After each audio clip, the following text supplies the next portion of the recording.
My name is Karen Gunn, and I am the moderator for these forums. As you probably know, this year, all registered California voters will automatically receive a vote-by-mail ballot in early October, and voters are being encouraged to return their ballots early to make sure they will be received by the registrar's office in time to be counted. For these reasons, we have committed to holding our forums earlier this year. We want you, our voters, to have the opportunity to hear from our local candidates by early October. This year, we have 4 open seats for 4-year terms each, and 1 uncontested seat for a 2-year term. We have invited all 19 candidates who have qualified to run for the 4-year seats to participate, as well as Kristen McCowan, the uncontested candidate, who will appear on your ballot for a total of 20. This forum has been presented in 2 parts, one last week and this one tonight. 10 of the 20 candidates were invited to participate in each forum. Candidates participating in tonight's forum will have the opportunity to answer a variety of questions with a maximum of 1 minute for each response. Questions have been gathered in advance from the co-sponsoring organizations and through community outreach, and will be asked in random order according to a blind matrix created by the League of Women Voters of Santa Monica Education Fund. Timing this evening will be done by Kathy Gentili of the League of Women Voters of Santa Monica Education Fund. She is represented by that wonderful green square that you see on the screen.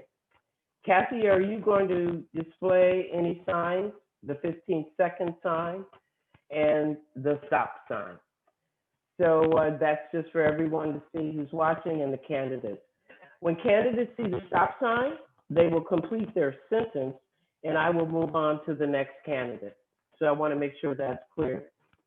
All candidates in tonight's forum have signed a confirmation form committing to standard civility and courtesy, helping to maintain an atmosphere of respect and tolerance throughout the forum. We thank you for that cooperation and agreement. So let's get started. We have a number of questions. They're kind of in rounds. So I'm going to begin by asking you to let everyone who's watching get to know you better. So as I call your name, please tell us who you are and why you're running for City Council. You each will have 1 minute to answer. I'm going to begin with Mr. Phil Brock. Hi, I'm Phil Brock. I'm a candidate for Santa Monica City Council. I'm a native son, 2nd generation. Spent 18 years as a city commissioner in Santa Monica, 6 years as a Santa Monica Malibu Unified School District advisory committee head. I have been active for 30 years in city nonprofits. I am concerned about our public safety. I'm concerned about bringing common sense to our city. I am concerned about reducing homelessness and trying new solutions to solve the problems, the myriad of problems in our city, including restructuring our city administration, reducing our budget, and finally rebirthing our city, not just rebuilding, but rebirthing. Thank you. Thank you. Let me turn next to Tom Cizak. Hi, hello Santa Monicans. I'm Tom Cizak. I'm humbled and honored to be here on this panel with all of you today. And I want to represent all Santa Monicans, residents, businesses, visitors on our city council for the next 4 years. I've been a resident of Santa Monica myself for 15 years here in Ocean Park. My wife and I love the city dearly, but I feel somewhere we got knocked off track. And our city's known the world over for its beautiful and illustrious sunset. I take a picture almost every day. Our beaches, but what does that matter when it's not safe to walk the streets? And so I think we really have to critically evaluate our priorities. We have to balance our budget. We have to live within a COVID era budget. We need to invest and use our resources and really kind of develop energy at this moment, right? The safety of our streets are a concern of many, and it's a concern of mine. And it's not just enough to be statistically safe, but our residents, workers, and visitors also have to feel safe. So we're the residents. We have the resources to make our city safe, yet we continue to see inaction, and I plan to act we can do better, we must do better, and I see a bright and beloved future for our city in Santa Monica here. Thank you. Thank you. Andrew Cam. Good evening, folks. My name is Andrew Cam. I, too, am running for Santa Monica City Council.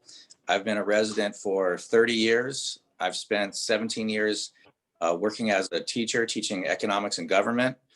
I've been on the neighborhood council of Westchester, Playa del Rey, Playa Vista for the last 12 years as an educational director. I've sat on homeless committees in the past, and I concur with everything that everybody else has said.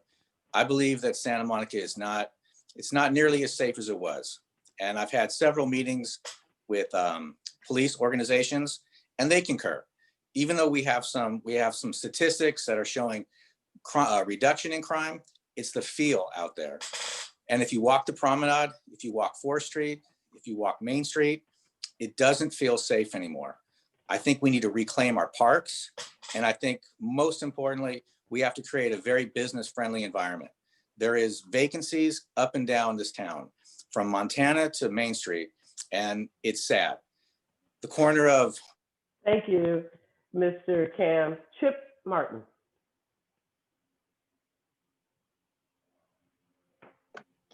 Good evening, everyone. I've lived in California for 29 years, the last 10 in Santa Monica. And like all of you, I love this place. I live in the heart of it all in downtown Santa Monica on Ocean Avenue. Currently, I'm director of sales for a large consumer products company. I've started a small business in the past, and I've managed businesses from 150 million and 300 employees. I feel that my management and leadership style would be a great asset to the council. One of the reasons I'm running is I bring more of a moderate view to, I think, our city council that has been historically very liberal. I have 3 things that I am really focusing on. And one, like I've heard tonight, is reducing crime. For a city of our size, we have one of the highest crime rates in the country. That's just not right. We need to reduce homeless, obviously, and we absolutely have to bring back small businesses and be business friendly. But most of all, let's keep Santa Monica safe. Thank you. I'll turn next to Zoe Montaner.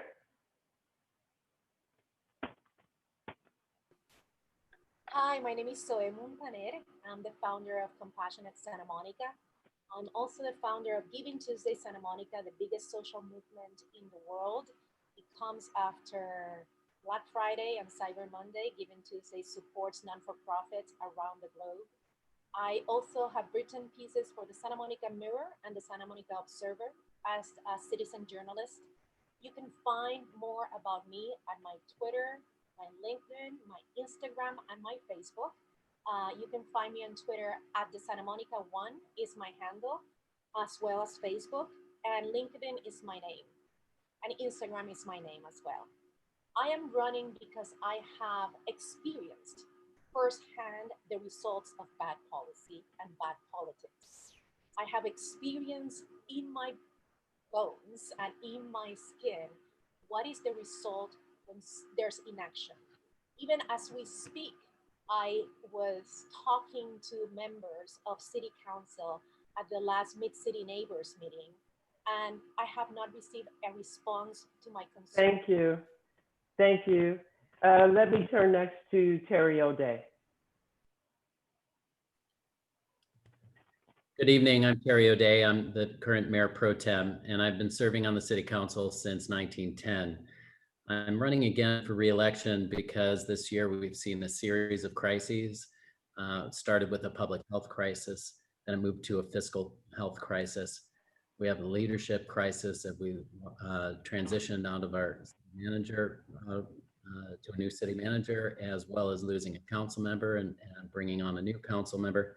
Then we had a policing crisis and a crisis of, in our community and addressing how to restructure our government. Through all of this, I think what we need is a stable, experienced leadership team moving forward, and I am committed to sticking with my service record in the city to do that. Some of the major important initiatives include meeting our housing production requirements, addressing anti-racism planning in our city. We're structuring our police department, achieving waste reduction objectives. Thank you. Let me turn now to Anne Marie Slack.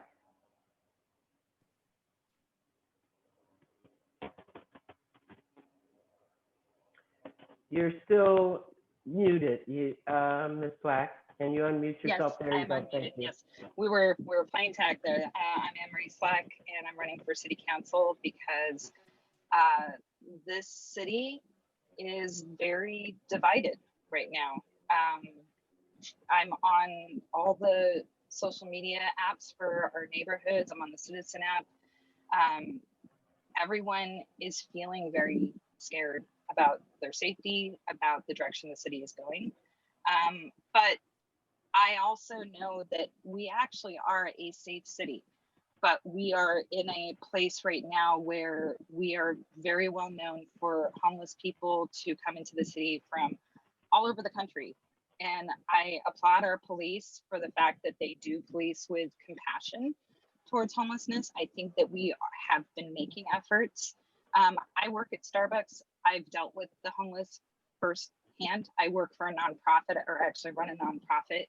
And I have owned a business in the past for 10 years where we went through the recession, we went through strikes, we went through the financial collapse. Thank you. Ted Winterer. Good evening, everyone. Great to be here and great to see so many people want to be engaged in democracy in Santa Monica.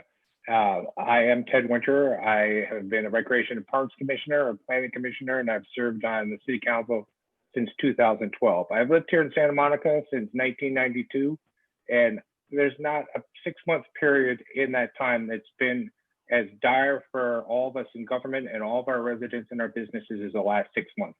We've been through some enormous challenges. I think that what we need to do to rebound, first and foremost, is we need to lead an economic recovery in our city. Businesses, particularly small businesses, are the lifeblood of the city. They provide 65% of the revenue that pay for services that we regrettably have to cut because of the recession. We need to get those businesses back on their feet and reinvigorate our economy. When we do that, we can also work on our community policing. It's true that the data shows crime is down, but I'm aware that the perception of the people is that when things are not safe, we need to re-engage the community with the Santa Monica Police Department through an increase in neighborhood resource officers. Thank you very much. So let me turn to the first question, which everyone will be asked to answer. So there's a lead in. This is a housing related question that is stimulating a lot of discussion and debate, not only in California, but also in Santa Monica as a community. We received various themes from a number of different community members around this issue, including neighborhood groups and affordable housing advocates. So we're going to ask all of you to answer. Here's the preface to the question. In Sacramento, legislation was considered that would allow parcels in single-family neighborhoods to be subdivided into 2 lots. And on each lot, a duplex could be added. This would mean 4 units could be built where a single-family home once stood. Here's the question. Do you believe R1 districts should be kept as single-family neighborhoods, or do you agree with the proposal I just described? Or would you support a different approach? You have 1 minute to answer. Let me begin with Mr. Cisak.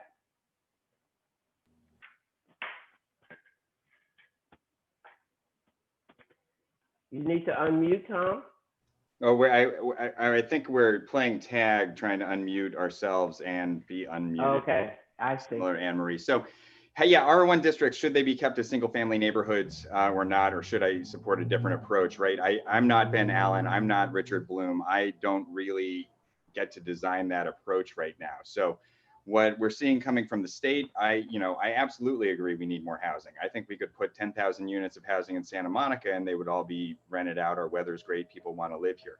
Is anyone north of Montana going to subdivide their lot? And if they do, is it going to be for sale for less than $2 million? I don't think so.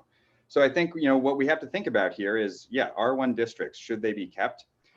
From a historical preservation perspective, yes, I think they need to be kept intact. From a development and sustainable growth perspective, I think we have to think about other solutions. I think we have to really critically understand. No one can tell me exactly how many permitted ADUs there are and who's living in them and whether they're sublet or not. Thanks. Thank you very much. Mr. Brock. Keep the R1 districts in Santa Monica. And the R1s have already been able to be subdivided by adding an ADU to each lot. So that in effect makes each R1 house a duplex possibility. So it's simple. The state's wrong in what they're trying to do, and we need to preserve the R1 neighborhoods. Thank you. Thank you. Let me turn to Mr. Martin.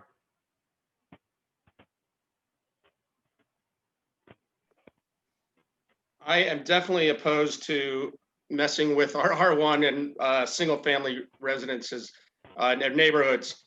You look at our whole city as overall, we are predominantly all multifamily. Why would we want to hurt the historical integrity of our beautiful single family residences? I absolutely disagree with that. Thank you.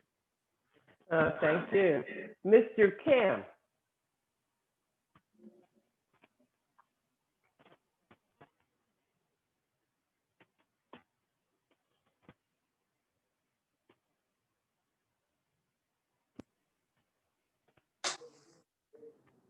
There you go. Okay. I believe in keeping the integrity of the R1 resident 100%. I think that what makes Santa Monica so charming is that we do preserve single family units. Thank you. Terry O'Day. It's very important to us that we protect the character of our R1 zones. And when we planned our land use and circulation element and adopted it unanimously, that was a top priority for our city.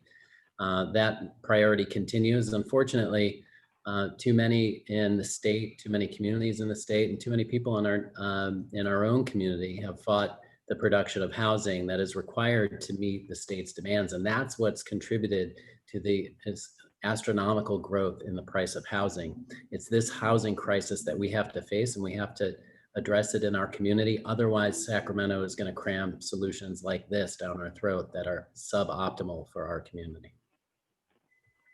Thank you. Ms. Mountaineer.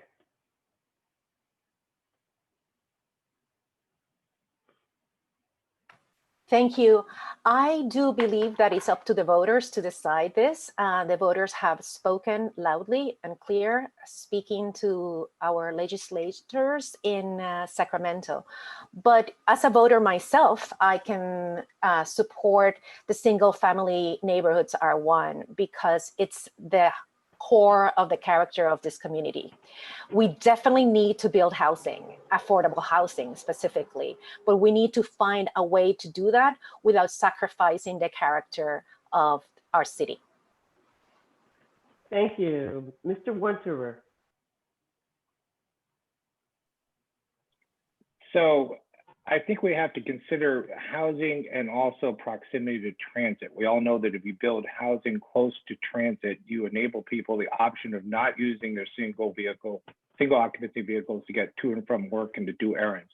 And that reduces our impact on the planet and the production of greenhouse gases. So I am not in favor of what the state has proposed in terms of adding to density to the R1 neighborhoods, because they are not close to transit in our city. So I think we need to go with what we have, which, as others have pointed out, is the ability to create accessory dwelling units on R1 parcels that increases the options for housing. But I think we need to stick with our current land use plans, which emphasizes the production of housing downtown and on the commercial boulevards with access to transit. That not only deals with a housing crisis, but also deals with the even bigger crisis of climate change. Thank you very much. Ms. Slack. I'm opposed to the R1 legislation as well, but we do definitely need more affordable housing. I would love to see us actually giving focus and attention to current existing residents that are in the city. We have a whole bunch of luxury housing that was built on the premise that we would have all sorts of people working in the city right now. And those people have stayed home or they're leaving, because why spend so much money to stay here if your job is going to let you work remotely? We have a lot of existing space that we could get creative with how we're going to price these things. We could get creative with landowners as far as the city goes, and we can make accommodations to allow for current residents to transfer out of something that they're already in into something else for basically the same price, but maybe upgrade, and do something like that for a few years to actually help us stabilize our community. Thank you. So let me turn to the next round of questions, which revolve around public safety issues. And there's a preface to it, and then different groups of you will be asked a different question. So I'll give you a heads up about which one will come to you. The first question asks about the phrase, defund the police. And this will be directed at Ms. Flack, Mr. Brock, and Mr. Martin. So the phrase defund the police, which has been debated across the country, as well as here in Santa Monica, different community members and organizations have expressed different interpretations as to its meaning, and if implemented, whether Santa Monica would be a safer community for all Santa Monicans. We want to hear what you think. So the question for Ms. Flack, Mr. Brock, and Mr. Martin is, what does the phrase defund police mean to you?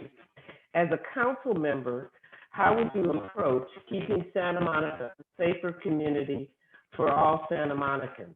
And I'll start with you, Ms. Flack. For me, defund the police means that we need to look at the overall city budget, not just what we're putting into the police budget, but overall.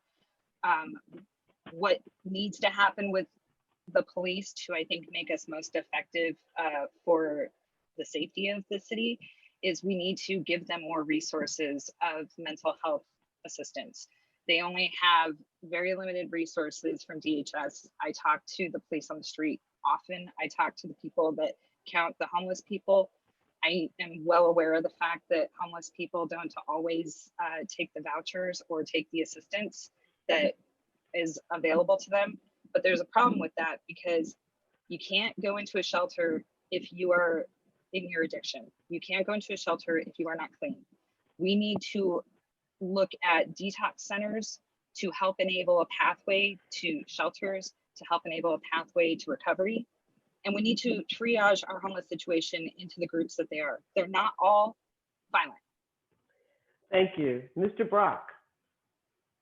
Well, in Santa Monica, considering that almost everyone on this panel has already said that we're not safe in our city, it's hard to say we need to defund our police, but we can look at additional options for our police department budget. Our police department budget right now tops $100 million for 225 approximately sworn officers. That's an astronomical amount. So the question would be, would our police department be better served if West Coast Care was on 24 hours a day? Would our police department and our residents be better served if our HLP teams were on 24 hours a day? So I want our police department not to have to get into every single call that comes in, when some of those calls can go to different methods. And finally, it's not defund, it is look at a police budget and try and do better. Thank you. Mr. Martin.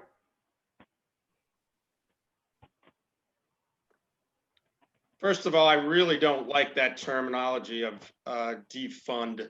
Our city has a very small police force of 220 officers as it is. And when I've talked to the police department, they even said about 3 years ago, they did a study, and really our city needs about just over 300 to 330 officers is more a healthy force. I do believe in police reform. The community policing is very important. I do believe that we need to have officers trained to go on mental health calls. You can have officers go out with so much of our mental health problems, a lot of them being homeless, we can have officers be less imposing, not necessarily in a full uniform with guns, but really something that would be make somebody feel more relaxed. That might, I'm just speaking of a mental health issue. But there's a lot of things in reform, but I do not think in any way should we cut the police budget at all. It's all, we can reallocate it, but I don't think we should recut the budget at all. Thank you. Thank you. We've been joined by Oscar De La Torre, another candidate. Oscar, I'm going to read the question really quickly to you, and you have 1 minute to answer. What does the phrase, quote unquote, defund the police mean to you? As a council member, how would you approach keeping Santa Monica a safer community for all Santa Monicans? Remember to unmute yourself. Yeah, I got it. Okay, well, thank you very much. Well, I think what activists were trying to define with the defund the police slogan was to reallocate resources. I don't support defunding the police. I think we have a public safety crisis on our streets right now. We need mobile units to deal with the mental health issues that we're faced with in our community. Homelessness is a huge problem right now, and we need to have a budget, that reflects our current social condition. We need a public safety plan that addresses the current social conditions that we're faced with now. I have experience in doing this. Prevention, intervention, and enforcement has to work simultaneously to deal with these complex social issues. When we had a gang problem in the Pico neighborhood, I founded the Pico Youth and Family Center. And for the first time, we started talking about this. How do we reduce, the amount of young people that were joining gangs? How do we get those that are already in gangs out of gangs? And how do we prevent, this type of a social problem? So we did that effectively. Thank you. Thank you. The second question goes to the remaining candidates, and it comes from the owner of several small apartment buildings. She wrote that her renters have been asking for the installation of security gates around her building, a very expensive safety measure, in response to many apartment break-ins and to thieves robbing laundry machines for quarters and stealing tenant bikes. Unhoused people have been found setting up camps on private walkways and urinating and defecating in her doorways, leaving residents feeling unsafe. So the question for the remaining members here, or candidates, how would you suggest that the city council work with public safety to address these concerns? And I'll begin with Mr. Cam.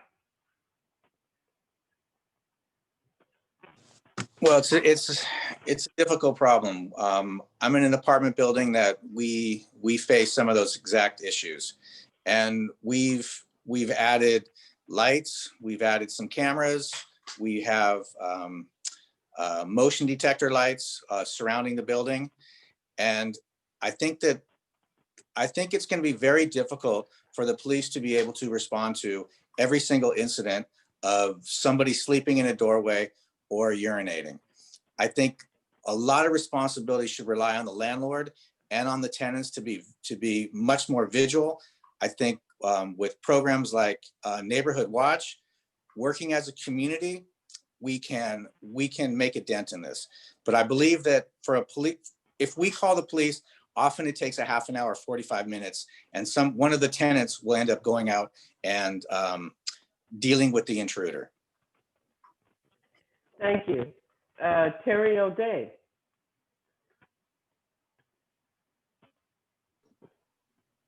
Thanks. I was taking the vegetables out of the oven. This question is important and phrasing is important. That unhoused people and these problems that you described, the common factor among homeless people on our streets is that they don't have housing. And we have this housing crisis in the state that we need to address.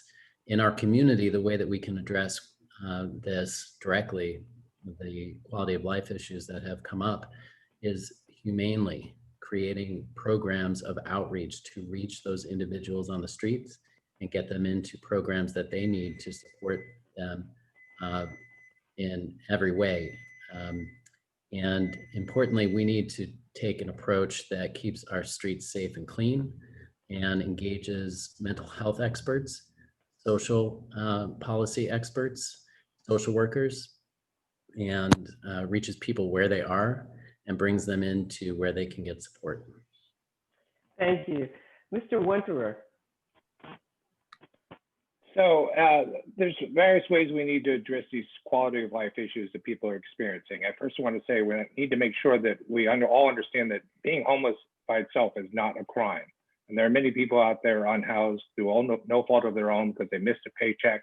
And those people deserve all of our compassion and our assistance. There is a proportion of our population on the streets that suffers from either severe mental illness or addiction or both. So we need to do three things. We've decided to double the number of neighborhood resource officers we have. People in apartment buildings who are experiencing these challenges can connect with the police department and they can walk you through the various strategies you can adopt to make your building more secure from these intrusions that may be troubling people. We need to double down on mental health, not just in this city and this county, but in this country. It's a huge unacknowledged issue. So we've already taken steps to get more mental health assistance for the police department. We need to work on decentralizing the county's mental health services and bringing those services out in the field. And one of the things I proposed is a mobile psychiatric service van. Thank you. Ms. Montanier.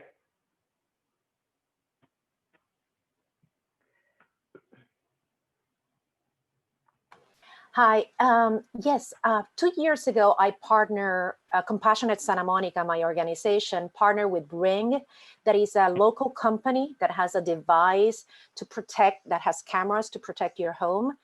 And I think this is a partnership that we should pursue at a bigger scale. We offer the cameras for a lower rate, but if the city gets involved, we can have a rebate program. So the citizens of the city and the residents of the city feel safe investing on a security program that can help them take control of their security.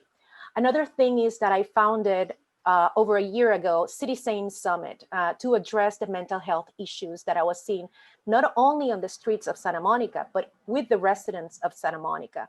There's a lot of trauma, there's a lot of anxiety, PTSD, and depression. We've had multiple suicides in Santa Monica in the last 2 years, and mental health is a big part of my platform. Thank you. Thank you very much. Mr. Cizak. I'm unmuted. This could be my neighbor. It may be my neighbor. Yeah, I think just coming back to the safety, the solutions I'm proposing here are a chief's commission for community well-being, assigning a deputy chief for community well-being, seeking authorization from the legislature to begin issuing citations for code violations and minor misdemeanor offenses again. And also that legislature support to support appropriation of funds from mental health units and investments into intervention programs so that we can stop and find housing and placement. Like Terry and our current incumbents have been saying, we really need to be pro quality of life, and it's about well-being of all of our residents, the unhoused and the housed. And I really want us to, I think, be safe. I think the government's #1 responsibility is to protect and promote public safety, health, and well-being. And I think that it should be the role and responsibility here. So everything from redefining grave danger to encampments, I think the state, the county need to work with us on this. And we can come up with a solution together, a humane, compassionate solution. Thank you. Let me turn to the next question, which everyone will be asked to answer. There is currently a voting rights lawsuit being fought in the court that could result in the city moving to district-based elections for city council. Many people believe that retaining the at-large voting system and moving to a voting system of proportional representation, such as ranked choice voting, would be a better and more empowering solution for minority voters. Do you agree or disagree, and why? I begin with Mr. Cam.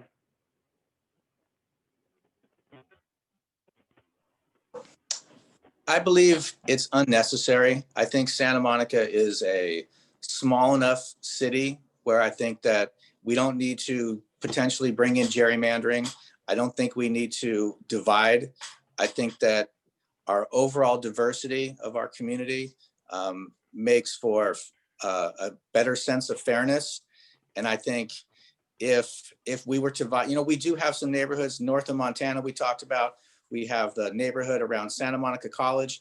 And I think that if we were to divide, we might be putting one neighborhood against another neighborhood. And I think that most of the problems we have in Santa Monica will solve better if we work together. And I think we're stronger when we're united. We're not Los Angeles, we're not, LA County. There's no need for this. Thank you. Thank you. Terry O'Day, Mr. O'Day. Well, I'm very interested in ranked voting systems. I've seen them taken up elsewhere, particularly on the East Coast. And here locally, our former Mayor Mike Feinstein is a real champion of this. I'd want to examine more closely what it would mean in our community. But I will say that I took the stand in defense of the city on this lawsuit, as the voters have twice now rejected the idea of going to districts. And if there were evidence that we ever found in any of our deliberations of voting problems related to representation of minorities, then we would have taken a different position on this case. We never saw that evidence, and I firmly support the current electoral system of our city. We have some of the highest voter representation rates in the state, and I think we should be proud of the level of civic engagement we have across the community and the leadership that it produces. Thank you. Mr. Cizak. Yeah, so all systems of voting have some sort of flaw in them, right? I've studied math. There is no best voting system. I, tend to say put it to the voters, as has been traditionally held, to determine this. We have severe gerrymandering, conundrums in our country. And I don't think that drawing districts is a solution unless they are drawn fairly. And I think that, this is, again, an accomplishment that is, possible. But at the same time, I look at the resources we have spent on this. I look at, what would mean an incumbent doesn't move from one district to another to seek re-election. I don't think there's anything that is not going to prevent people from working around a district versus an at-large system. And I am supportive of a ranked voting system at the local level here in Santa Monica. Thank you. Mr. Brock. I was in favor of districts. Santa Monica operated in a ward and a district system until World War II passed. And then in 1946, it changed to a general election. So for the first 60 years of our existence, we were in a ward district system. The Evening Outlook shows that in 1946, the districts changed to a at-large system specifically to stop Black voters from electing a representative in the Pico neighborhood and the Belmar neighborhood.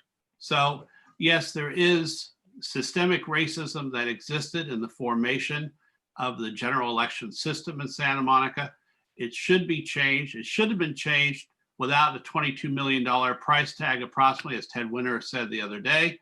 So look, it's pretty simple. District elections work in Torrance. They work in Redondo Beach. They work in other cities that are smaller and larger than us.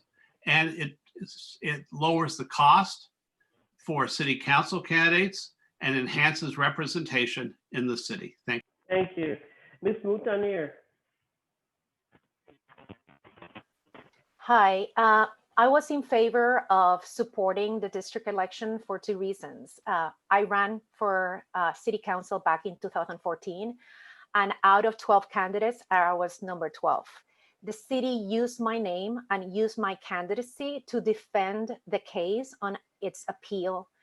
I live close to the Pico neighborhood, Mid-City, and in Mid-City, there's also a lot of Hispanic and Black families. We are not seeing a lack of representation, not only in city council, we're seeing it in our commissions and other volunteer bodies of government that are not well represented. I have applied to be a commissioner and I have been denied. Nobody has approached me to be a commissioner. And I'm really civically engaged through Compassionate Santa Monica, through Giving Tuesday Santa Monica, as a citizen journalist.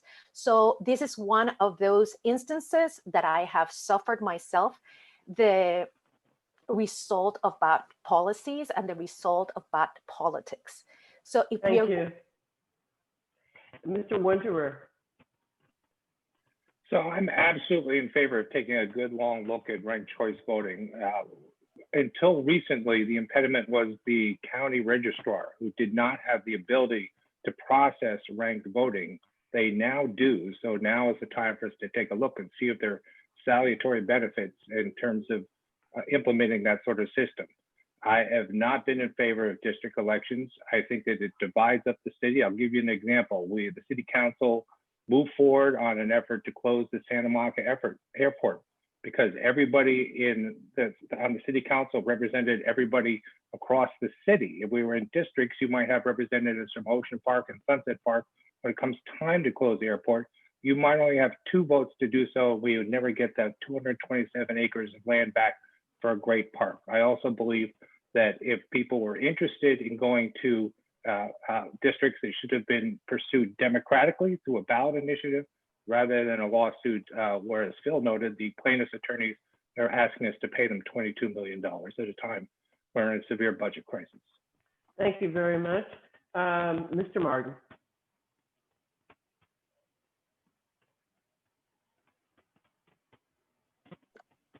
I understand the concept of district voting.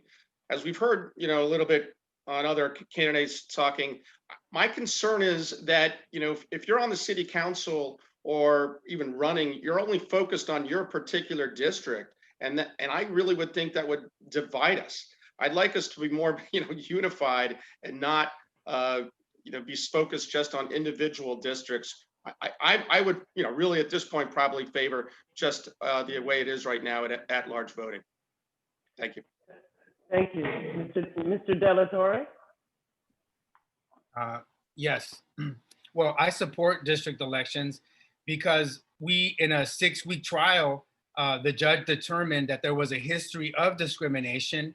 Phil Brock talked about that history that was proven in court, that people of color were systematically marginalized through the election system. And the remedy that we have is the California Voting Rights Act. If there was other remedies, we would look at those too. The fact is only one African-American and one Latino in the history of Santa Monica to this day has been elected to serve on the city council. That's not diversity. The commissions, we learned also through the lawsuit that we only had one Latina serving on our commissions. And here you have a Latina right now, Zoe Montaner, who's saying she's been denied multiple times. So it's about bias, it's about who's in power, and it's about how do we share that power. I think district elections unites us. Why? Because now you have every neighborhood represented versus what we used to have is the north side had most of the power. Now we have too many, we have a system right now that favors money and special interests. And we think— Thank you. Thank you. Ms. Flack. I am in favor of ranked voting. I have had to deal with voting in the nonprofit that I run for many years to decide winners of awards. But it's the same sort of situation where you can see it go into effect and you can see the representation that it brings, where it's not just the person that has the most money or the most influence or the most exposure then gets the position. We are a very unique city in that we have the people that are living at the ocean have a very different set of problems and opportunities than the people that are in Ocean Park or Sunset Park over Montana. Like, we need the representation of how diverse our city is in all aspects. Thank you. Let me move to the next question, which will also be directed at all of you. Executive authority is a much debated issue these days. How much authority to unilaterally make decisions is really given to an elected executive officer? whether it be the President of the United States, a governor, a mayor, or an elected city council member. If elected, you will be one of 7 decision makers. So you actually will not be in a position to unilaterally make decisions and enforce, but we can all dream, and that includes you. So this question is for all of you.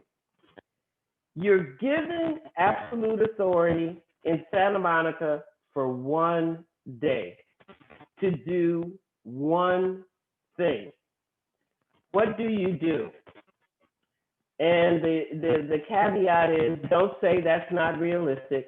We'd like you to express your dream and go for it. You got one day, one thing to do. What would you do?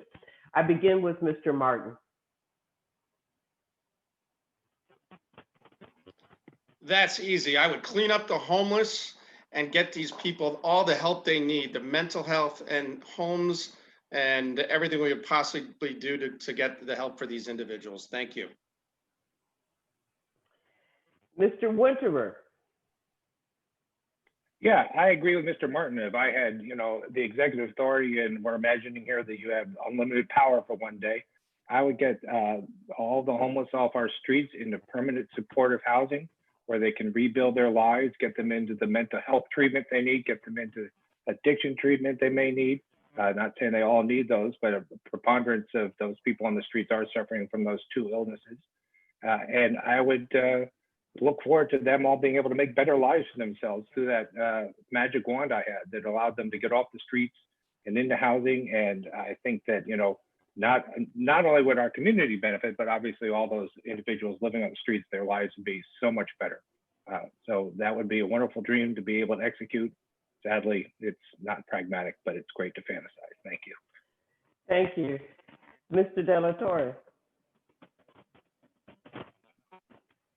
Well, first of all, I would change the leadership of the city so that we would have people in office that are going to really address the needs of the residents.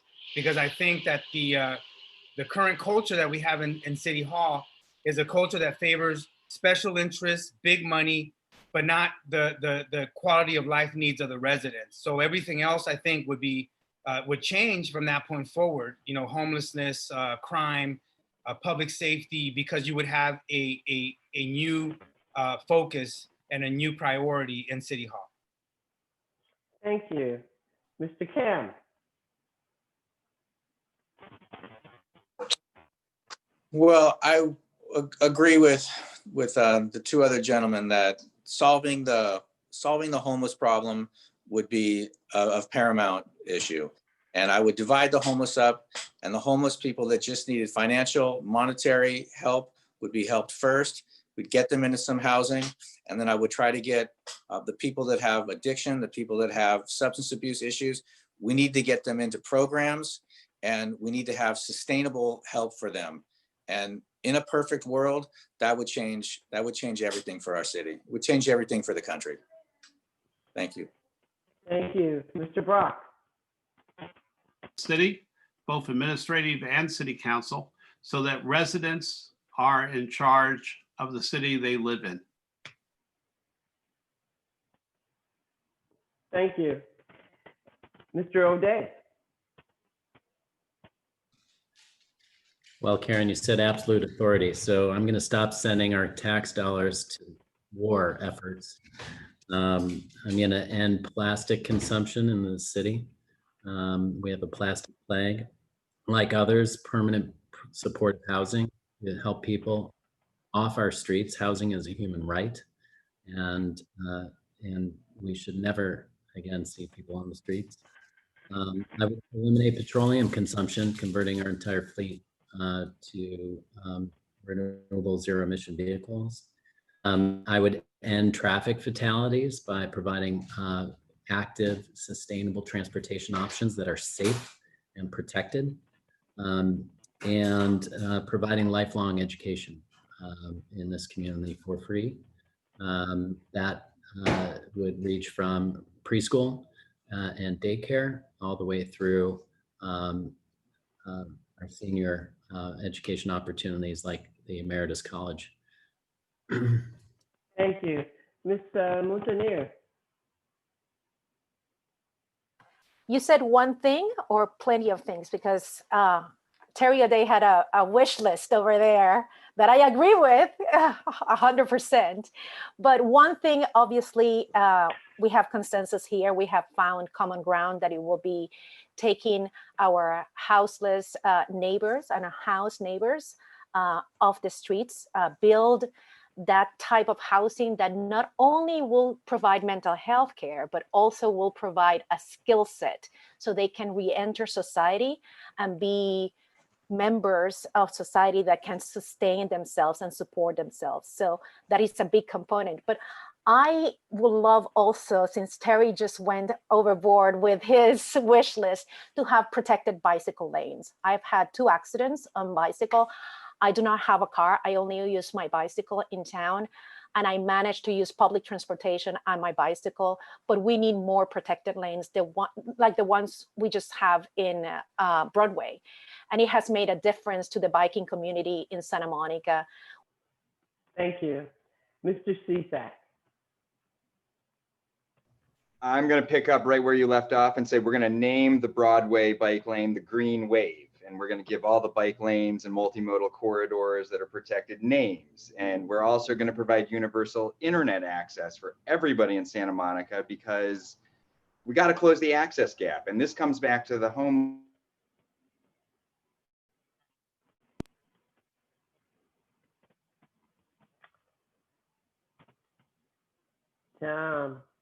I think you froze, or is it just me? He Yes. froze for me as well. Okay. So I'm going to go to Ms. Slack, and Tom, we're going to come back to you. You froze. Oh, I'd for a redo the minute. website as well. Sure. Okay, thank you. Let me move to Ms. Slack. That whole thing about that universal internet just came in handy right there. But my one thing, and I mean, I am completely in line with all of you guys about the homeless, but in all honesty, my one thing, my most important thing is I want to save our current local businesses. I want to grow and foster the next business sector.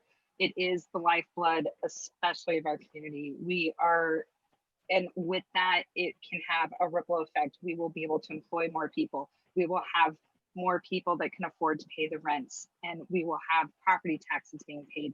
We will have revenue generating through the city in a time when we need it the most. But right now, I've talked to so many business owners and they feel left on their own. They have no support. There are not people going out to them and helping them understand what programs are available to them, what funds are available to them. And there aren't people looking to add more businesses into this community, and we can be more diverse. Thank you.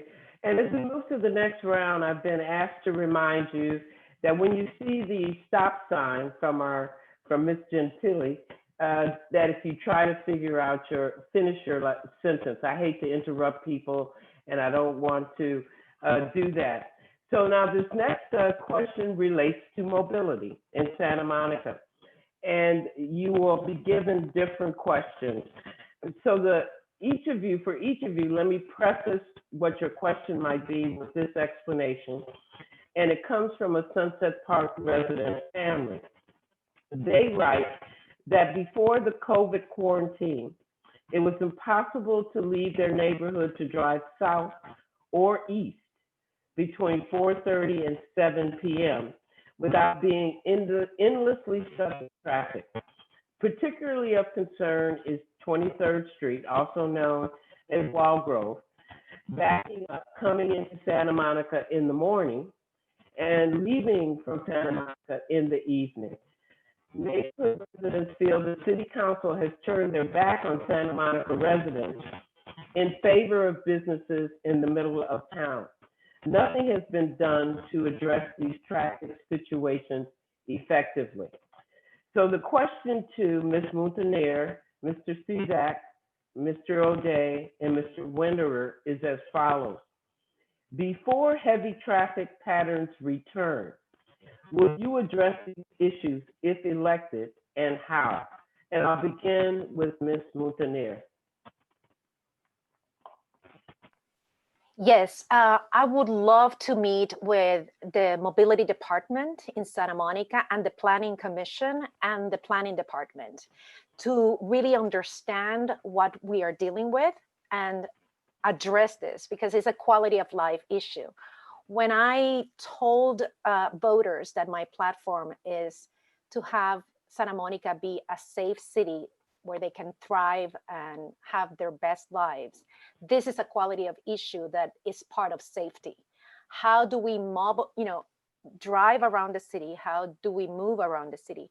I found myself that since I got a bicycle and I started doing public transportation, my life is better. My quality of life improved. But I recognize that not everybody can do that, that there are families that have children that they need to take from A to B and C, and that they need to have a car. I do not know what the mobility department and the GoSamo, the numbers of how that improved. We also have to address security in our public transportation. I've been Thank you. Mr. Cizak.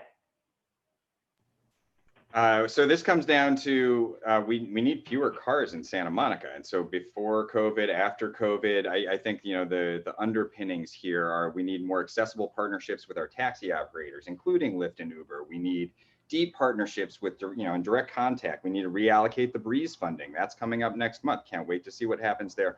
We need to ensure that all micromobility options in the city, including bikes, are available and accessible to everybody, and that all of us should have access to equitable and affordable transportation around town all the different ways.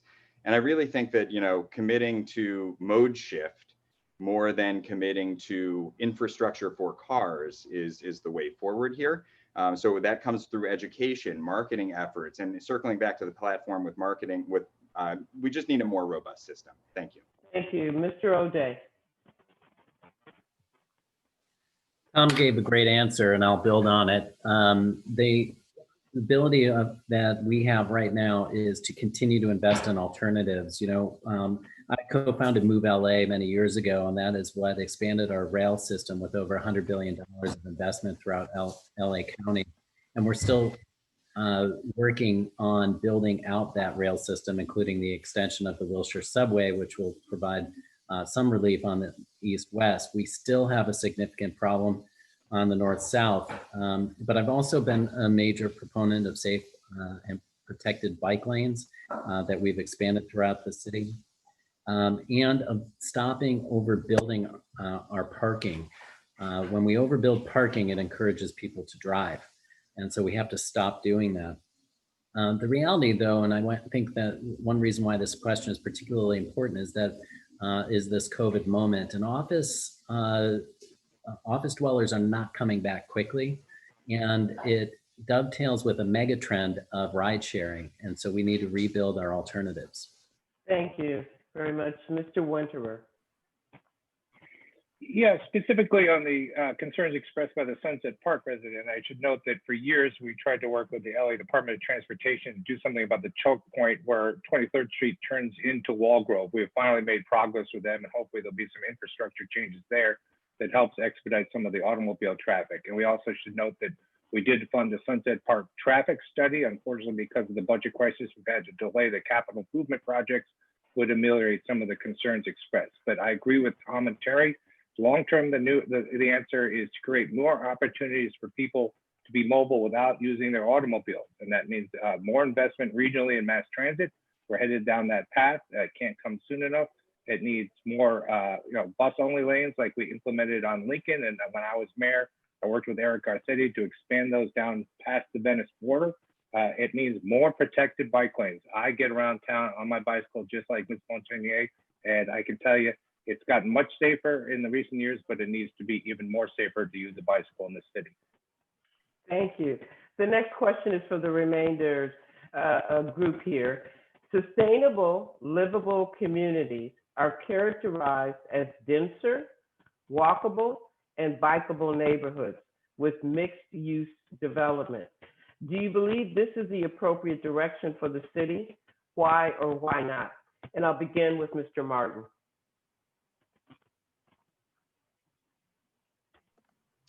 Absolutely, I agree with that. The reason that I chose to live where I do, right in the heart of downtown on Ocean Avenue, is that when I get home from work on a Friday or whenever day, I don't see my car again. I walk everywhere I go, or I ride my bike, or I take an Uber. But for the most part, I walk everywhere, and that's what I enjoy, being out of the car. So, having a downtown like ours where people can use other forms of transportation is absolutely huge. And I think anything you can do to keep people out of the cars. And I love the point of reduced parking, because really we don't want people to have incentives to come here using their car. We need to use more of the ride shares and other ways to get people out of their vehicles. Thank you. Mr. Brock. First, I want to go back to the previous question for 20 seconds. I did a Brock in Your Block video in 2016 on 21st Street where traffic was stopped, completely stopped for an hour. The traffic light was out on Ocean Park and that corner. Cars didn't move. Cars go down alleys. They go down side streets just to get out of the city in the afternoon. It's an absolute disgrace that 4.5 years later, the city did nothing. So if you like the current leadership of the city, re-elect them. But if you're in Sunset Park and nobody's helped you, well, you got a problem and they're not helping solve it. As far as density, we can't add more density to 11,400 people per square mile that we have right now. So look, it has to be measured. The Great Canyon of Lincoln Boulevard is not something that's going to help the people in our city live as a community and live a better life in Santa Monica. Thank you. Mr. Denatore. Yeah, I have to support what Phil just said. I think, in concept, it makes sense. More density next to, like the metro station and next to public transportation. The people that use public transportation in Los Angeles are mostly working class people. But we don't see working class people moving into the market rate housing that we see on Lincoln and Colorado, or what was being planned at the Hines project that Terry O'Day supported, and to this day is very proud to say that he supported the Hines project. He's very proud of his vote.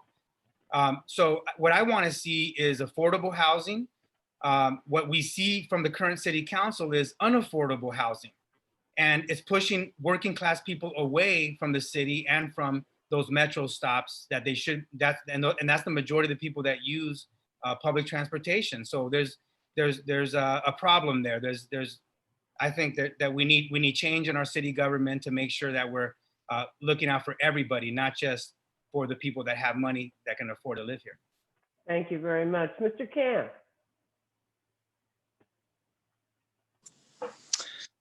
I think often it's a parcel by parcel decision.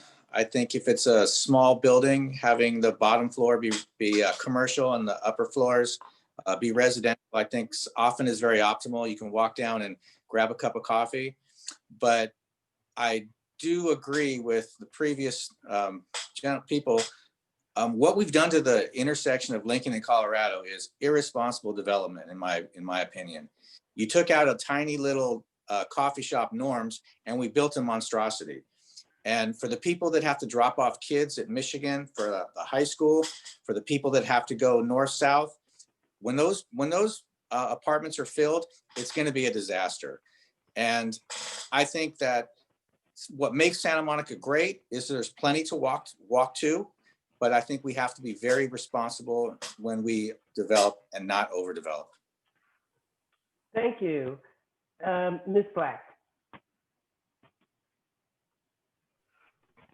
I think most importantly, we just got to figure out what kind of city do we have and want, because honestly, the direction it has gone over the last several years, it seems like we are just trying to be a very big city by the sea, something akin to what you would see, Seattle, Chicago.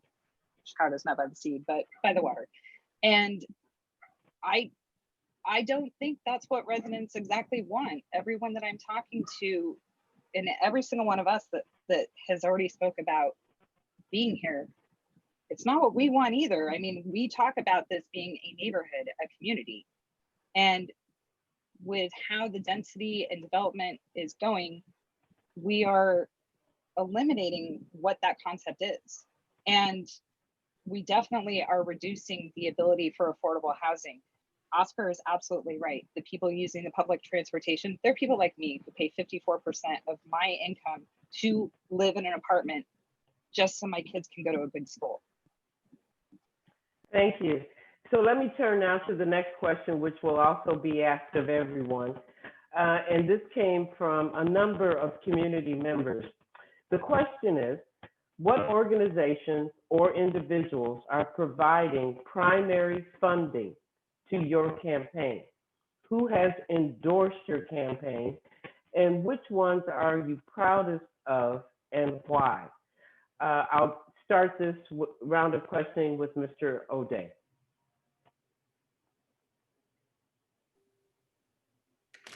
Thank you. I'm very proud to have received the endorsement of Mayor Eric Garcetti, Mayor Kevin McEwen, and more than 7 former mayors of Santa Monica. Also endorsed by Secretary of State Alex Padilla, the current state senator Ben Allen, our Assembly member Richard Bloom, and our LA County Supervisor Sheila Kuehl. My other colleagues on the City Council who are running for re-election are also endorsing me, as well as a majority of our boards and commissions that are elected. I have organizational endorsements from the LA County Democratic Party, from the Stonewall Democrats, from the LA League of Conservation Voters, from Unite Here Local 11, from all types of organizations that have come out to endorse this campaign, including our local firefighters, Local 1109. Thank you. Ms. Black.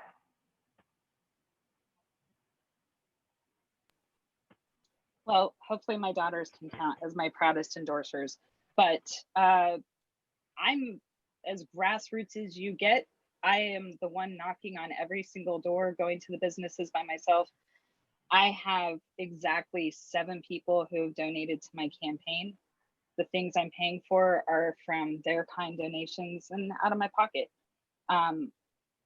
I mostly am proud of the fact that I'm in this because I want to help show other people how they can become civically engaged. There doesn't have to be this barrier to keep people out from being a part of the politics in our city, being a part of what affects their daily lives and the lives of their families. So I'm really proud to be doing this.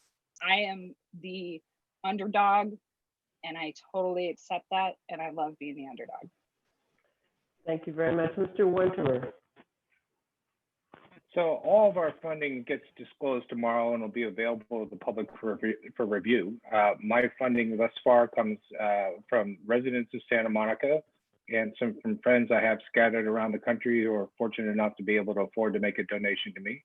I also have a donation from the Santa Monica firefighters because they have endorsed me. The others who have endorsed me are Congressman Ted Lieu, State Senator Ben Allen, the County Supervisor Sheila Kuehl, the Sierra Club, the Los Angeles League of Conservation Voters, the Santa Monica Democratic Club, Stonewall Democratic Club, Los Angeles County Democratic Party, Santa Monica's for Renters' Rights, and many others. I encourage people who want to see my endorsements to visit my website, which is very simply TED for Council. That's F-O-R, not the letter 4, tedforcouncil.com, and you'll see all those endorsements. And I encourage people to look at the campaign disclosures and to see who's supporting each candidate.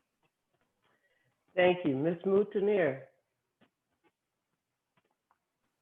Thank you so much for this question. I was hoping that it would come because one of the things that I want to do is to reform how this system works. We saw early in the campaign that Terry protested the Santa Monica for Renters' Rights endorsement process. And what I'm seeing during the endorsement process is that not all the organizations are reaching out to all the candidates. I've been reached out by the Santa Monica Police Officers Association, by Abundant Housing, and Bike the Vote. I have not seek endorsements because I think the endorsement is the vote of the voters, and that's what I'm asking for. But right now, I've heard of multiple organizations that have not reached to me. And I don't understand how that system represents equity and diversity in our city. in the middle of a campaign and in the middle of a lawsuit for district elections for representation of Hispanics and Blacks in our electorate government, I cannot believe that these organizations were so reckless in not reaching all the candidates. Thank you. Mr. Cam.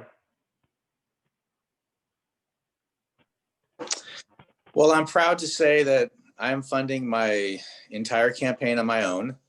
And my supporters, I'm an independent, so my supporters primarily are friends, my neighbors, and I too am doing a grassroots campaign, walking the streets and shaking hands, well, doing the fist bump, and just really trying to get some momentum.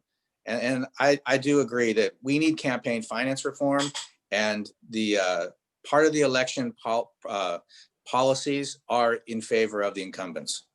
Thank you. Thank you. Mr. Martin.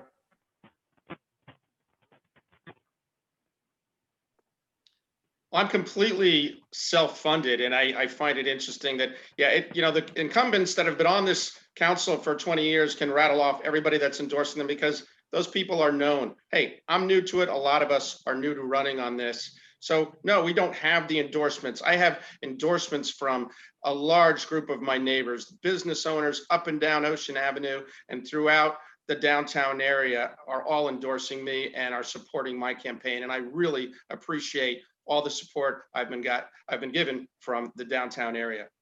Thank you. Thank you. Mr. Brock. Mr. Brock. Well, I'm not running a campaign that's going to receive endorsements from the moneyed old-time establishment in Santa Monica. And I'm sort of surprised that Terry rattles off his endorsements because he won't put incumbent on his ballot designation. So I'm simply, I have over 125 residents who have donated so far. I have residents in every single neighborhood that have endorsed me. Santa Monica Coalition for a Livable City has endorsed me. Santa Monica Architects SMART has endorsed me. I've got a couple of other endorsements. The endorsements I'm most concerned about are residents in each neighborhood who feel that they've been left out from the establishment processes in this city. And that is the single most important endorsement I can get. I will represent our residents. Thank you. Mr. De La Torre.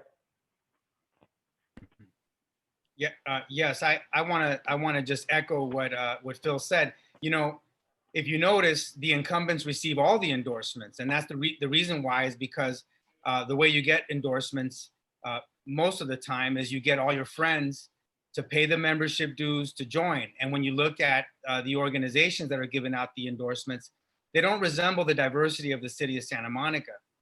So, you know, I have endorsements, and I have a lot of endorsements from outside of the city. But when you sue the city of Santa Monica for justice, for fair elections, the establishment gets very upset. When you challenge people's power, people get very upset. So you don't get all the endorsements. And that's why a lot of the challengers, if you notice, are not going to get a lot of the endorsements that traditionally are handed out. But I've been on the school board for 18 years. I've won 5 elections to the school board. And that right there tells me that there is a lot of support in the community for my vision for this city and for what I plan to do once I get elected. Thank you. Mr. Cizak. Hi, everybody. Yes, so I'm endorsed by Citizens for Santa Monica. I'm proudest of the endorsements that I've earned from my neighbors, voters, and people that I've called and never even met that knew who I was. And so I'm here to earn, you know, hopefully all of your votes, my fellow candidates, everyone who's watching this. And I'm running, you know, I'm also endorsed by data. I'm running my campaign on data. So if you want to learn more, you can visit my website, tomforsantamonica.com. Insofar as funding disclosed, my committee ID arrived this week. So I just opened a bank account and I'm not subject to the filing deadline on September 19th. So you'll find out how much money I raised after the election. Thank you. Thank you. So in this next round, there are 2 different questions. And the first one will be directed at Ms. Flack, Mr. Winterer, Mr. Martin, and Mr. O'Day. What do you envision happening after midnight on December 31st, 2028, with Santa Monica's large acreage of public land that is currently occupied by Santa Monica Airport. I'll begin with Ms. Black.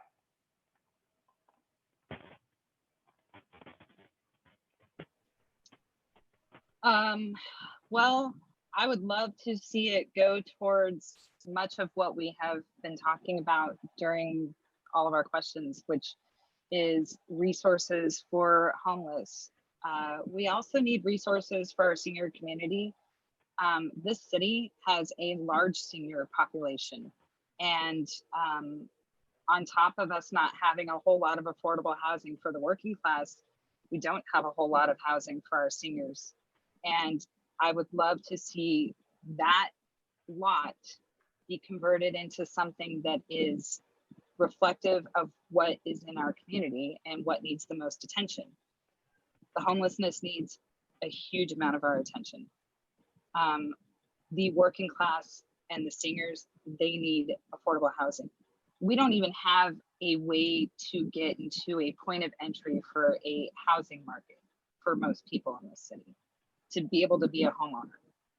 These are things we should consider. Thank you. Mr. Winterer.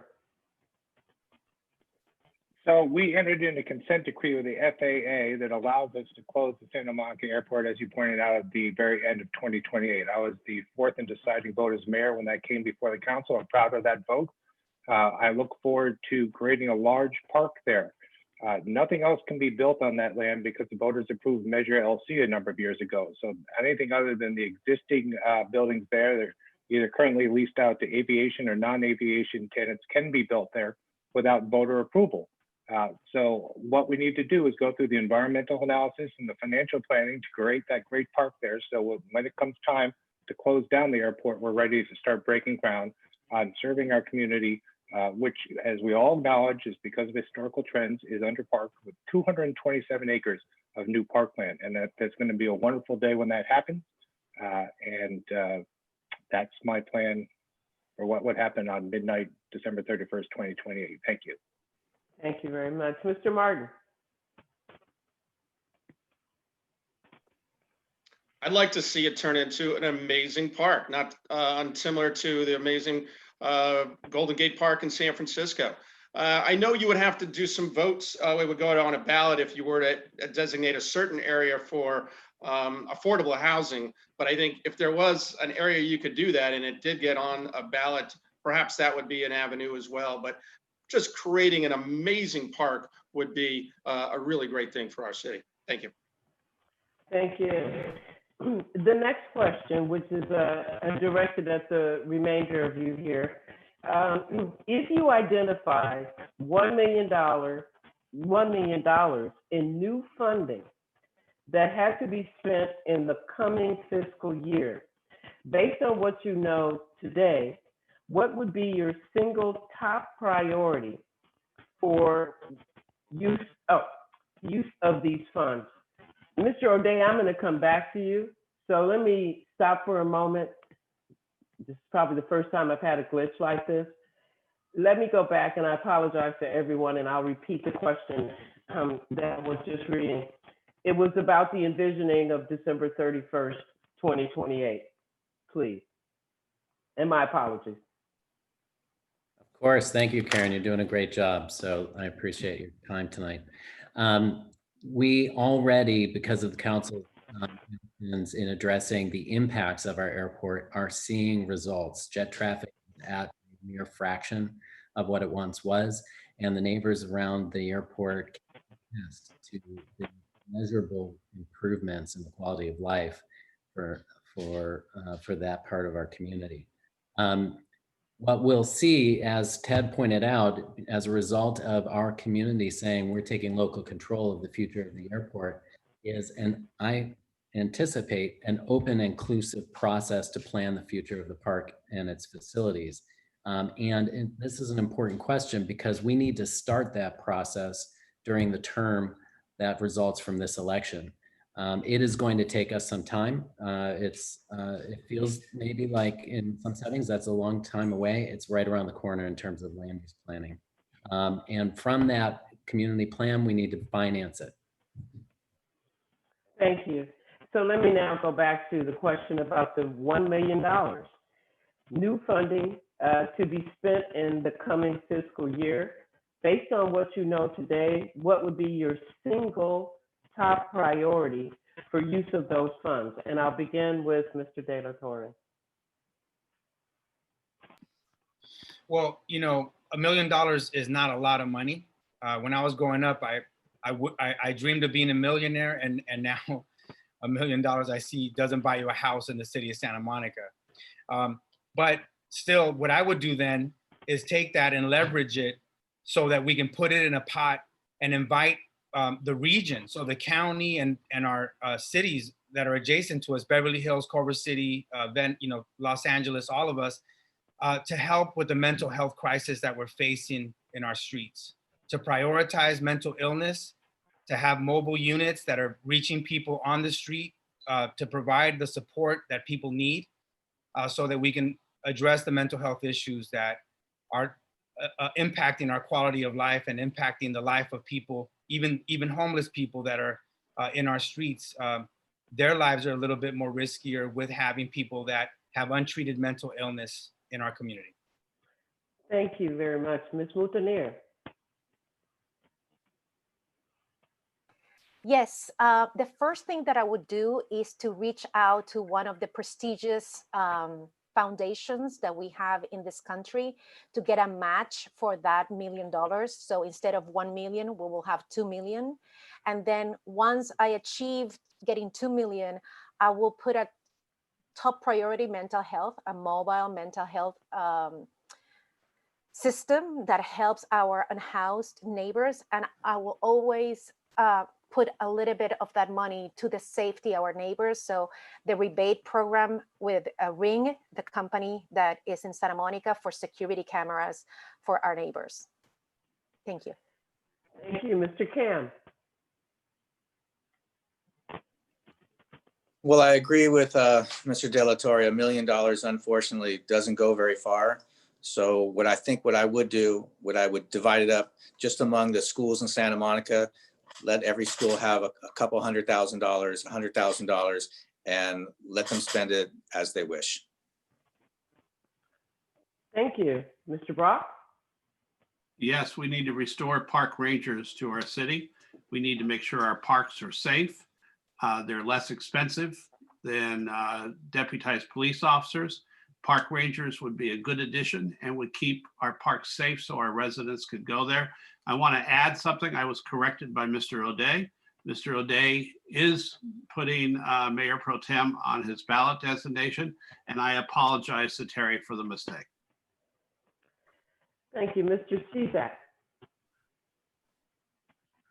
Yes, you can hear me now. The $1 million would go straight to the Public Safety Reform Advisory Committee recommendations. Of course, whether this is to get our city, our civilian oversight board standing, or to some of the recommended community engagement programs, or into dispatch, that's exactly where that $1 million would go. Code enforcement, there's lots in there, and it's going to require at least $8 million. Okay, thank you very much. And before I move on, I want to remind everyone to resist the temptation to direct your comments at any of your fellow candidates.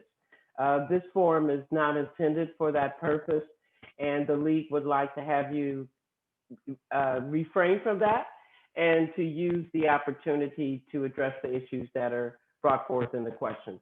So I hope everyone will be able to cooperate with that. So the next round, the question that's coming to you next, everyone will be asked it, was raised by a number of community members. There's a lot of interest expressed in this topic, so everyone will get a chance to address it.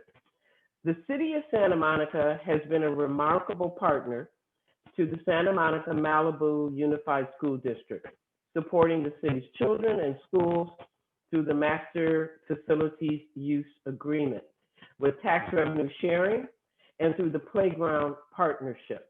The question is, how willing are you to commit? And commit is in bold type on my script. to this continued robust support to our local schools if elected, even when revenues are down, in order to keep our schools strong and well-funded? And this question will begin with Mr. Cizak. Sure. Yeah, many schools are anticipating we won't return to as usual instruction. SMC just announced we're not returning until at least spring. You know, in the event we're not able to, we need to be working with the Unified School District leaders, SMC Fit, with students to develop contingencies here. And I think that those contingencies include investing and expanding our online learning, pedagogy, our practices to develop, AR/VR implementations, replacing school campus face-to-face interactions with dispersed or virtual interactions, and ensuring that our schools continue to be able to adapt and have the resources required to kind of change with our ever-changing environment. It's been quite the year with the largest catastrophes, both environmental and biological, this year. Thank you. Mr. Brock. Actually, you know something, Karen? Repeat part of that question. Just the gist. I apologize. The question is about how willing are you to commit to robust support of our local schools? Absolutely, 100%. We need, in fact, more robust support of our schools. And one of my initiatives, and I think Tom started to mention that before his internet died, is free internet for all in the city, and a citywide broadband utility as well that would lower the price of high-speed internet for all residents. In addition to that, I thought I heard somebody mention joint use partnerships. And I'm concerned that right now, for instance, Lincoln Middle School, still the field, which is the only open field in North Santa Monica, has remained closed for the last 6 months and hasn't reopened. So I want us to make sure we do everything in our power to support our school district and support our joint use facilities. And thank you for repeating that question, Karen. Thank you. Mr. Martin. I'm absolutely would be committed to that. Everything that I've read about the Santa Monica Malibu School District seems like it's a really great working system. Going forward, as everybody's mentioning, we really need to invest in technology for our schools, as so much of this will be online. So when we talk about the Wi-Fi and having the best Wi-Fi for all the kids, that is going to be critical. But technology investment for our school system, because of the way schooling is looking like it could be going for a while now, is going to be critical. Thank you. Thank you. Mr. Donatore. Yes, I think, first of all, I've been on the school board for 18 years. I think the joint use agreement with the city is a good agreement, and I wholeheartedly support it. I mean, I'm passionate about our public education system. I'm a product of our public education system. I attended Will Rogers, John Adams, and Santa Monica High School. So, supporting public education is very personal to me. I was a part of every movement, every campaign to fund our public education system, and I take great pride in the reforms and the changes that we have made to make our school district one of the better ones in the region. Thank you. Mr. Cam. Once again, I concur. I think that the school district in Santa Monica is outstanding. My godchild has gone all through Roosevelt, Lincoln, and now she's at Samo High, and she's had some excellent teachers, excellent experience. She, in every semester or every year of high school, she was given a Chromebook. The kids all have class sets of textbooks, which is a complete luxury, which means you don't have to bring your books back and forth. But I think it can always be better. And I would really try to reach out to the federal government for some increased funding. And I believe that if the schools are the greatest, then our neighborhood will be the greatest. Thank you. Mr. O'Day.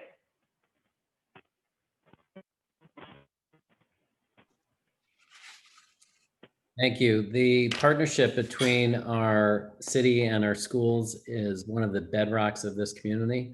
It has been affirmed by voters, and we have raised additional funding for our schools in Santa Monica multiple times. Voters in this community support our schools proudly, and I'm proud to have an endorsement from Community for Excellent Public Schools. As they are guiding light in supporting those programs that get funding into the classrooms and to our students. This is a changing time. It's tough out there because our institutions are having to adapt in ways we never imagined to this pandemic. And it's more than ever now critical that we work together to assure that our students get what they need to have a safe classroom experience or a safe online experience, that they have equity, that they have the resources that they need, and that our teachers also receive the support that they need to be successful. Thank you. Ms. Moutonnier. First of all, I want to acknowledge that I love the fact that we're finding common ground and consensus amongst us. So it's so rare in Santa Monica to have this level of discourse and people agreeing. And I agree with Terry O'Day because it is the bedrock. It is so much the bedrock that when a good friend from Puerto Rico moved to California, they lived on a boat in Marina del Rey for several months. And when they were ready to move, I said, you have to move to Santa Monica. If you're going to have children, we have the best system. And you might pay more rent, but you're going to have the best schools available. And she just started at Edison. So I'm very happy for that.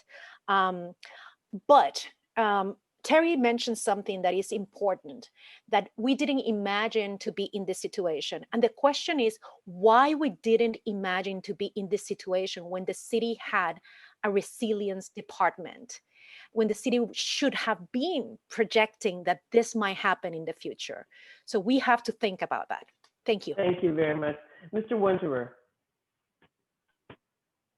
So absolutely, I'll commit to leaving our funding for the Santa Monica Malibu Unified School District untouched if I am reelected for another 4 years. And as a matter of fact, when we had our budget sessions last spring, I made it very clear to the city manager I would not vote for any budget proposal which touched one dime of the money that flows to the district from the Master Use Facilities Agreement and the sales tax increments.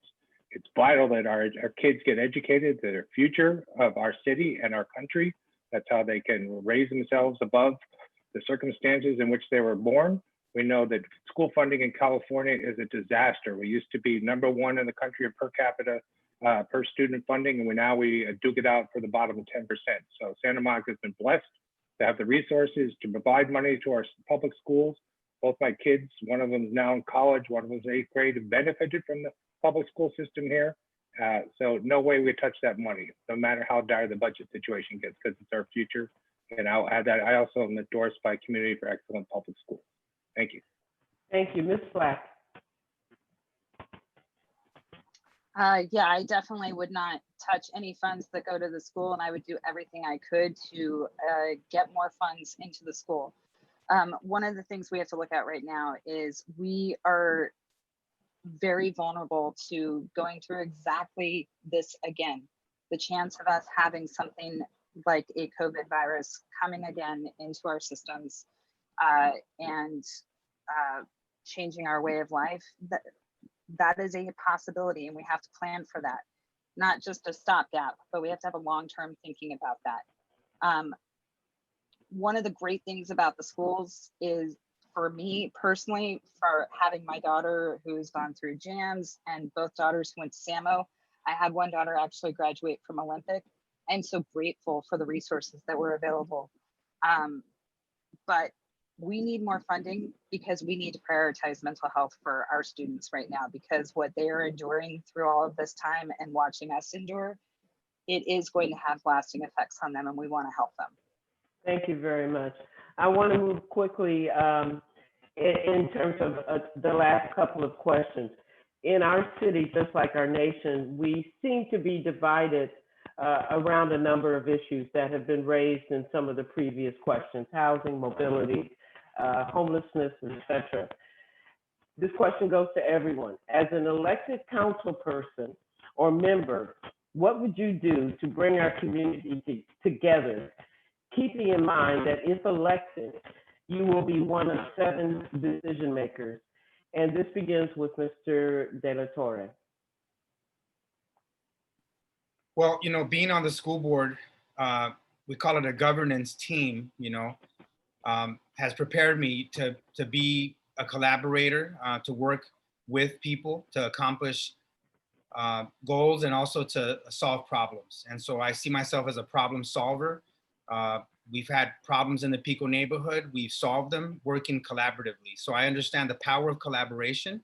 And I understand that when you collaborate, you give up something. You're not going to get everything that you want, but you're going to get something for the greater good. And I sincerely believe in that working together, all of us as a community, especially with the complex social problems that we have right now on our streets, we need to bring stakeholders together. My whole life, that's all I've done.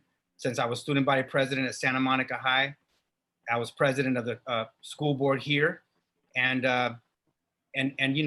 running for office. My campaign is all about working with anyone that wants to solve problems and make this a better city. Thank you, Ms. Flack. Well, actually, the slogan for my campaign is bridging the community, and that's what I believe and what brought me into this race is that I find myself to be a person many times to be the person that brings people to the table from both sides and helps the compromise happen and make that bitter pill go down smoother. I am very active in working with whatever existing resources I have and repurposing it so that we can make something new and useful out of what we have. And when I look at the community and I see their different concerns, to me, it is just something where I know that we all have to come to the table with a goal of fixing these problems together. Thank you very much, Mr. Brock. Well, I've been told I'm headstrong and I talk too much, and both of those are true. Ted could tell you I was stubborn, and sometimes in my early days on the Recreation and Parks Commission, I had problems collaborating. And then I grew and changed. And in guiding numerous nonprofits, in chairing a commission, being on other commissions, I've learned to collaborate. I'm running with Oscar De La Torre and Mario Fonda Bernardi and Christine Parra, because we believe we have a great team that can be a wonderful guiding light to the city of Santa Monica. If I am the only one of those 4 elected, which I hope doesn't happen, I will make sure that I work with Ted and Terry, if they're still on the council, and come up with the best solutions for our city. And that means compromise, and that means listening to residents first. Thank you. Thank you, Mr. Martin. I would be very hands-on and out in the community all the time and listening to residents, getting a feel for what every part of the city needs in all different neighborhoods. Do we do that? Do we organize monthly meetings with residents in each district? Things where we really get true feedback, things where our community knows that we're having these meetings. I think a lot of times communities and the people of our city don't know who do they talk to. So I think we need more organized community meetings on a regular basis. And how do we get the word out to our residents that we're having those so they feel like they have a voice? But I would be very hands-on and out in the community. Thank you. Thank you, Mr. Cam. Well, first of all, one of the things that upsets me the most in our country is our current state of polarization. We're more divided now than we've ever been. And the heart of democracy is compromise. The heart of democracy is listening to both sides. And the guiding principle of democracy is truth. And I will always speak the truth. I will always seek the truth. And I feel like what's going on in our country right now, it's difficult to find the truth. So that's something I will always and continue to stand for. Thank you, Mr. O'Day.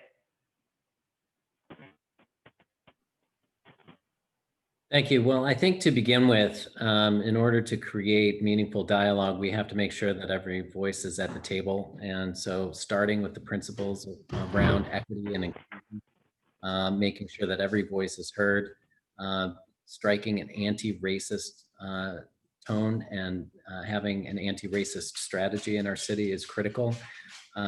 Particularly right now, we're doing training throughout our city on this very topic.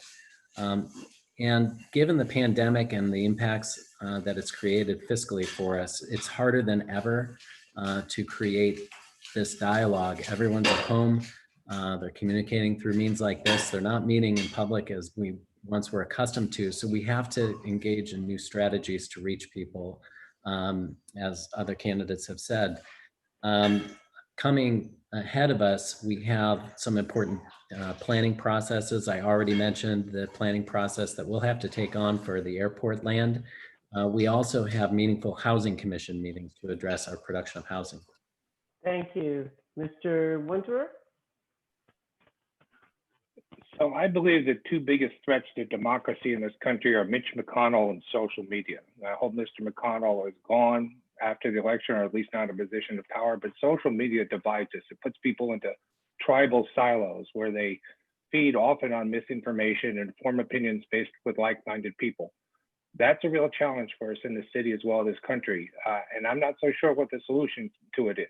But I do know that what we can do to draw this community together is realize that we have a common nemesis, and that's the COVID-19 pandemic and the dire economic consequences it's had on our community, particularly in our lower income households, who are the people most likely to have lost their jobs. So I think we need to rally our city around rebuilding our economy, supporting our local businesses, getting the city revenues back on a steady ground, and I think we can all unite in that goal. Thank you. Ms. Mountaineer? As an intersectional candidate, I am very interested in really doing two new commissions. An ethics commission that needs to oversee ethics in government. And also I suggested years ago, and I have record of this, a commission of race relations.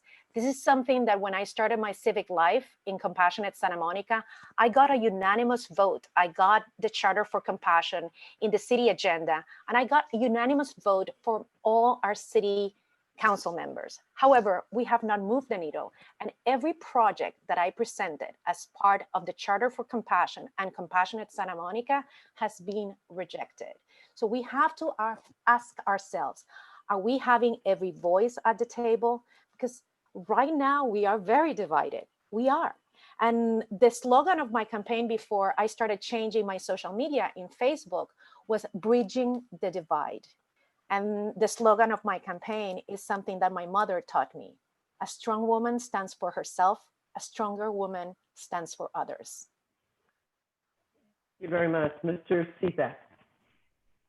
Yes, so it would be easier for younger and underrepresented groups to engage with the municipal government and city council if they felt they were represented on council. So here I think digital outreach, facilitation, as well as accessibility is key, as is making this engagement fun, especially in the digital world. So I intend to impress upon constituents and citizens here that, you know, for a community to work, it needs to work for everyone. So I would cut out bureaucratic impediments to, you know, in my role as council member. I'd actively reach out to young people on Twitter and in their classrooms so that they have a fair chance to participate in the democratic process.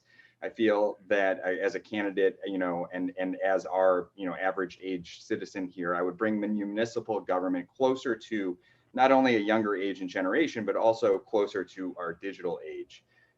Just lastly, I'd cut unnecessary spending and begin working within this new COVID budget level as our new normal operating budget. So I think the city can and, you know, will increase revenue generating activities, but it may be a while. Thank you. Thank you. So the last item for you all this evening is actually a request rather than a question. And let me begin by explaining. Without referencing the other candidates, maybe I should say that twice. Without referencing the other candidates, Take a look into the screen and tell us why we should vote for you as one of our 4 choices for City Council when there are 18 other candidates to choose from. Begin this with Mr. Winterer. So as I said, our city's at a crossroads, and I think, and I profoundly believe actually, that we need experienced leadership that knows how our government operates and knows how to move the levers of that government, that deeply understands our city budget. It takes a long time to really dive into that budget, understand where the money is going. I think if we can get the city back on its feet, we need someone like me to be reelected. I promise always to tell you the truth. I've proven over the years that I'm responsive to emails from residents and that I will meet them on any issue pre-COVID. Now I'll pick up the phone and talk to them. And I think that I've got a proven track record of doing my utmost for the city and listening to both sides of an argument and trying to find consensus. I think we've heard over the course of this evening that it's difficult to find consensus in a divided country and a divided city, but I believe I am able to find that consensus, put us on a path to a better future. And I'm extremely optimistic about our future. And I think we need to have that optimism on the city council. Thank you. And good evening to everybody. Thank you. Ms. Flack. Well, go to voteandslack.com. You're going to learn more about me. But I'm in this because I'm someone that has my whole life had to operate with my skin in the game in whatever job I'm doing. And that is exactly how I would approach being a city council person. I would be absolutely personally invested because I have been exactly where many of our residents are. I was a millionaire. I owned a company that was very successful, and then it was gone by no fault of my own because of having loans called, having a financial crisis, having industry strikes that took business away from you without any recourse. And I work 2 jobs. I have kids. I have been homeless and food insecure. I relate to so much of what every single aspect of our residents are. Thank you very much. Mr. O'Day?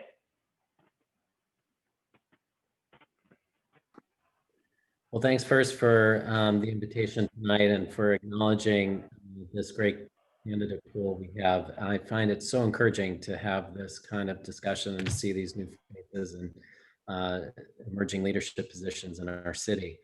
I'm back at this because I care about the people of our city. I care about our future.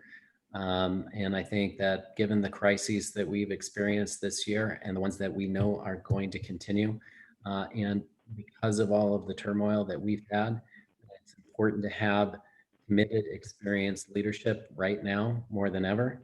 I have continued to lead on some of the issues that are the highest priorities for our community. We have a community that has deep progressive values and likes to be in leadership positions. So leading on issues of equity and inclusion and sustainability, looking to the future, investing in our education. Those are things that I continue to support. And that's it. Thank you. Ms. Montanier? As I said in the beginning of the forum, I've experienced in my own skin and in my own bones the result of bad policy and bad politics. I've been excluded systematically from government, from any commission, from any type of group that I've been advocated for many years. I launched Reform's Santa Monica Police Department years ago.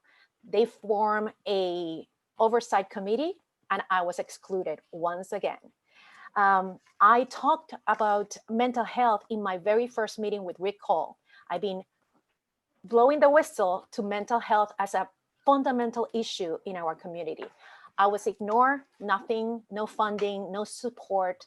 So the Charter for Compassion talks about everything that we are discussing in today's rhetoric and in today's narrative. The issue of equity and diversity is addressed by the Charter of Compassion. The City of Santa Monica. Thank you. Mr. Martin? As I mentioned in my opening statement, I am a little different. I'm a moderate, which is unique a little bit for our town. I'm a fiscal conservative, and I would do everything I can to stop needless spending that has been happening in our city, and especially in a tough time when we're at a very bad deficit because of all the lack of income that we've lost due to the COVID. I think, my business background of managing multi-million-dollar budgets and having to make tough decisions really adds to my experience and what I could do for the city. And also in my management style, being very hands-on and really learning everything I need to know to make the right decisions. Thank you. Thank you. Mr. Cam? Well, thank you. It's been a lovely evening. You should vote for me because I've dedicated most of my adult life to helping others. As a high school teacher who teaches at a 90% minority school, I've been on neighborhood council for over 12 years, working with the neighborhood, working with homeless. And I'm an extremely honest person, and I love my city. And I think our city needs change. I think our city has some issues that are conquerable, and I'm up for the challenge. My name is Andrew Cam. Please look at me at andrewcam2020.com. Thank you. Thank you. Mr. De La Torre?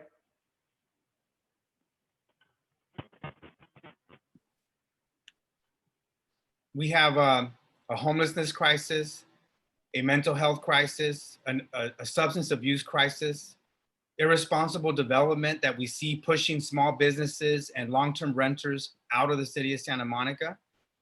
We need to change that. And the only way we can change that is by electing new leadership. I was born and raised in the city of Santa Monica. I have served 18 years on our school board. I founded a youth center in response to gang violence, and we solved that problem. And right now, I can't stand on the sidelines seeing the deterioration of our quality of life. We see the crime rising, and people have been in power and they have misused it. We have excessive salaries while people are struggling from mental illness, in our streets. I plan to change all that. So you can go to my webpage, vote4oscar.com. That's VOTE, the number 4, oscar.com, to see more of my platform. And I appreciate your vote to change Santa Monica. These are extraordinary times. We need new leadership on the city council. Thank you. Mr. Tom Cizak? All right, good evening. Winding down, 4 minutes left. Why am I running? This is public service. I'm running not because of me, but because of you. My priority is you, Santa Monica. I have integrity. I'm accountable. I believe in making decisions grounded in data and analysis. This will be hard, but it will be objective. I care about the future, about the city. I want to be a leader in this city and lead us out of the economic crisis. Homelessness is a chronic issue in Santa Monica, and we have to come up with a compassionate, humane plan that's sustainable for all our residents, the unhoused, and all of us who might have homes. So with your help, we can keep California, Santa Monica, one of California's most prized beach cities.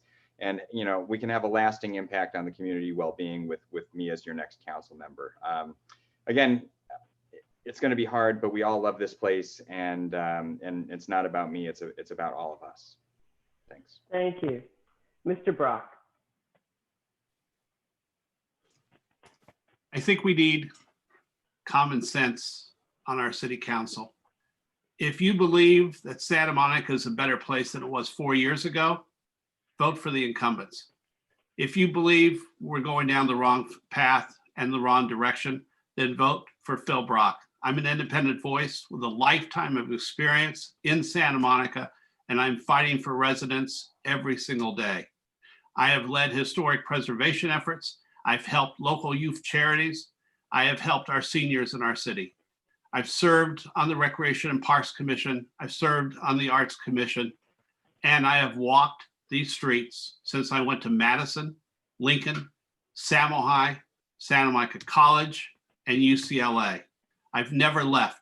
My friends say I have blue and gold blood with a touch of Santa Monica sand and a little dirt in my veins. So I'm from this city. I care about this city. I care about my mother on 12th Street in Santa Monica. BrockTheVote.org. Thank you so much. Thank you. And in closing, I'd like to say thank you to all of you. On behalf of the League of Women Voters of Santa Monica Education Fund and the Santa Monica Bay Area Human Relations Council, we'd like to thank you for taking part in tonight's forum and for stepping forward to run for office. I'd also like to acknowledge Kathy Gentili, our timer with those wonderful signs, and Natalia Zernskaya, our forum tech administrator. This forum has been live streamed to the League YouTube channel and will be available for replay on the League of Women Voters of Santa Monica channel. Please share that information with your family, friends, and interested community members. For more information on local, county, and state elections, we encourage you to check out Voters Edge at www.votersedge.org. It is the League of Women Voters nonpartisan online guide to federal, state, and local elections.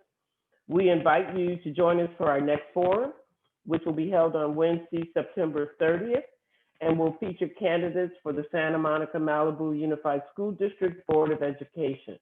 Co-sponsors will be the League of Women Voters of Santa Monica Education Fund and the Santa Monica Malibu Council of PTAs. You can find a listing of our forums and the registration links at the League website at LWVSMEF.org. And to the audience out there who's been listening and watching, we want to thank you for your interest. It truly takes all of us to make a democracy work, and elections, remember, are won by those who vote. Take good care and good night. Thank you all.